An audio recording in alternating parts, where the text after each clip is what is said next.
আমি একচুৱেলি হঠাৎ গম পাইছোঁ যে আজি তাজ হোটেলৰ MOU চুক্তি আজি চাইন হ'ব বুলি গুৱাহাটীত মোক ইয়াৰ ৰাইজেই মোক আজি জনাইছে। তেওঁলোকৰ কিছুমান ডিমাণ্ড আছিলে আমাৰ লগত, কিছুমান ডিমাণ্ড আছে চৰকাৰৰ লগত। আমি এই বিষয় লৈ পেলাই ৩-৪ বাৰ আমি বহিছোঁ, চৰকাৰৰ ঘৰতো বহিছোঁ, আলোচনাও হৈছে আৰু বহুতখিনি তেখেতসকলৰ ডিমাণ্ড আমি এগ্ৰিও কৰিছোঁ।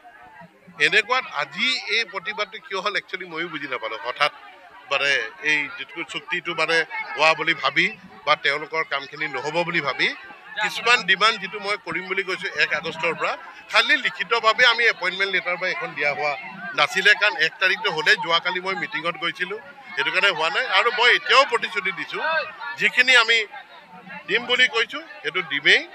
১ আগষ্টৰ পৰা হয়তো কিছুমান হেৰি হ'ব পাৰে, দুদিনমান হয়তো তাত দেৰি হ'ব পাৰে। আৰু ইয়াত কোনো তাজ হোটেলৰ চুক্তিৰ লগত একো কাম নাই।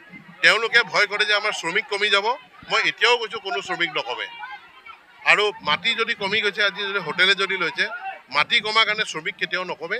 শ্ৰমিক যি আছে আমাৰ সেইখিনিয়ে থাকিব, আগলৈও একে থাকিব। যিখিনি গছ উঠা যাব সেইখিনি গছ আমি এইটোও প্ৰতিশ্ৰুতি দিছোঁ, সেইখিনি ৰিপ্লেচ কৰি পেলাই আমি বেলেগ জেগাত আমি এইটো গছ আমি লগামো। তাতকৈ বাহিৰে মোৰ ক'বলৈ একো নাই। ধন্যবাদ। কথাটো হ'ল কি, প্ৰথমতে মই যোৱা ৩১ তাৰিখে যোনটো আমাৰ কাৰ্যসূচী আছিলে আমাৰ হায়াতক লৈ পেলাই, তাত প্ৰশাসনে যি বৰ্বৰতা দেখালে আমাৰ অসম ছাত্ৰ সন্থাৰ ল'ৰাৰ ওপৰত, সেইটোত প্ৰথমতে মই SMS বাগিচা সংঘৰ তৰফৰ পৰা মই গৰিহণা জনাইছোঁ আৰু মুখ্যমন্ত্ৰীক অনুৰোধ জনাইছোঁ যে ইয়াৰ উচিত তদন্ত হ'ব লাগে আৰু তথা ইয়াৰ উচিত তদন্ত কৰি দোষী শাস্তি পাব লাগে। মই তাকে অনুৰোধ জনাইছোঁ।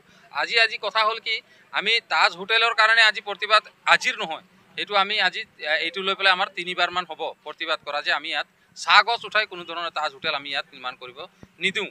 কাৰণ আমাৰ কিছুমান অভিযোগ আছিলে, আমাৰ কিছুমান ডিমাণ্ড আছিলে, এইখিনি আমাক পূৰা কৰিলে বা ব্যৱস্থা ল'লে আমি তাৰ কথাহে পাতিম বুলি কৈছোঁ।